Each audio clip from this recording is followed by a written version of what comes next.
Malaysia প্রবাসীদের passport ভোগান্তি চরমে। কি পদক্ষেপ নিবে সরকার, বিস্তারিত জানতে ভিডিওটির শেষ পর্যন্ত দেখুন। পাসপোর্ট নিয়ে হতাশা কাটছে না মালয়েশিয়া প্রবাসীদের, বরং হতাশা আরও বাড়ছে। পাসপোর্ট নবায়নে বিলম্বের কারণে অনিশ্চয়তার মধ্যে পড়েছেন হাজার হাজার বাংলাদেশি। পাসপোর্ট পেতে দেরি হওয়ায় অনেকেই অবৈধ হয়ে পড়েছেন। Machine readable passport MRP print ও বিতরণ সংক্রান্ত বিজ্ঞপ্তি প্রকাশ করেছে কুয়ালালামপুরের বাংলাদেশ হাইকমিশন।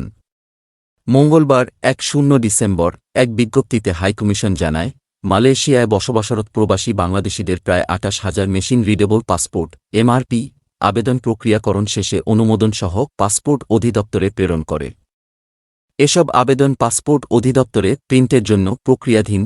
সংশ্লিষ্ট কর্তৃপক্ষের সঙ্গে যোগাযোগের প্রেক্ষিতে হাইকমিশন আশা প্রকাশ করেছে, চলতি মাসের দ্বিতীয় সপ্তাহে উল্লিখিত পাসপোর্ট প্রিন্টের কাজ ঢাকাস্থ পাসপোর্ট অধিদপ্তরে শুরু হবে। হাইকমিশন আশা করছে, সবকিছু ঠিক থাকলে ২০২৫ সালের জানুয়ারি মাসের দ্বিতীয় অথবা তৃতীয় সপ্তাহ থেকে হাইকমিশন পাসপোর্ট বিতরণের কাজ শুরু করবে। এছাড়া যেসব এমআরপি আবেদন হাইকমিশনে পেন্ডিং রয়েছে সেগুলো হাইকমিশন থেকে ব্যবস্থা নেওয়া হচ্ছে বলেও বিজ্ঞপ্তিতে জানানো হয়। হাইকমিশনের বিজ্ঞপ্তি প্রকাশের পর আরও হতাশ হয়ে পড়েছেন পাসপোর্ট প্রত্যাশী মালয়েশিয়া প্রবাসীরা।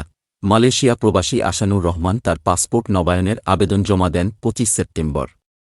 ডেলিভারির তারিখ ছিল ২৫ নভেম্বরে, কিন্তু নভেম্বরেও তিনি তা পাননি। আসানুর জানান, পাসপোর্ট না পাওয়াতে ভিসার বিপরীতে দুটি বিশেষ পাস নিয়েছেন।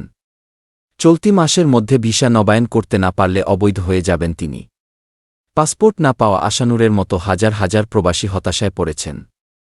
গত ২৯ অক্টোবর হাইকমিশনের অফিসিয়াল ফেসবুক পেজে এক বিজ্ঞপ্তিতে এমআরপি পাসপোর্ট পেতে বিলম্ব হওয়ার কারণ জানানো হয়। তাতে বলা হয়, মালয়েশিয়ায় বসবাসরত সব প্রবাসী বাংলাদেশির মেশিন রিডেবল পাসপোর্টের বুকলেট, লেমিনেশন ফয়েল পেপার ঘাটতি ও মেশিন রিডেবল পাসপোর্টের প্রিন্টিং মেশিনের যান্ত্রিক ত্রুটির কারণে বাংলাদেশ থেকে পাসপোর্ট প্রিন্ট হতে বিলম্ব হচ্ছে। সে কারণেই এমআরপি পাসপোর্ট প্রত্যাশী বাংলাদেশিদের এমআরপি পাসপোর্ট পেতে অনাকাঙ্ক্ষিত বিলম্ব হচ্ছে।